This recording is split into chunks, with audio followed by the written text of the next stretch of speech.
Russians roll their R's like Spanish, and I probably couldn't pronounce his name the right way anyway, so I just say it wrong.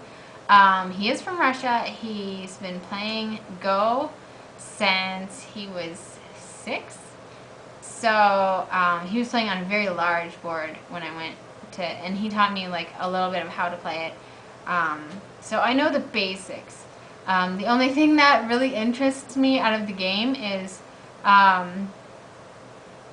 like, I guess, to see who's doing what, but my main interest is to see who wins. And you can't tell who's winning until the very end when you count all your points. So there's if you're playing in a tournament, which he was playing like a tournament against one of the other players there at the club, and each person gets a timer with an hour and 15 minutes on it. So I sat there watching the game for 2.5 hours, and it took a really, really long time, and like, it wasn't boring, it was just, it was a lot of time to sit in silence. And I think because it was that long of a time, sitting in silence with no real like brain stimuli, I started dozing off just a little bit. Like, I was trying to send friends text messages so I can keep my brain like going, but it was just so quiet, and I'm like, okay, like, it wasn't boring, it was just that it was so quiet, and I guess it's just, it was, yeah, it's not boring, it's interesting. It's just, it takes a really long time for something, you know, for you to actually see who's going to win, and that only happens at the end, and 2.5 hours later, and oh my goodness. But yeah, next time I go out into the center of town, which I plan to probably go to the Go Club at least one more time, and maybe bring some homework to do, because there was a few things along the way that I had wished I brought my camera, and I did write about them, but I just want to talk about them too. And so I want to bring my camera, take some pictures. Also, when I go to my tutor, her name is Wenwen.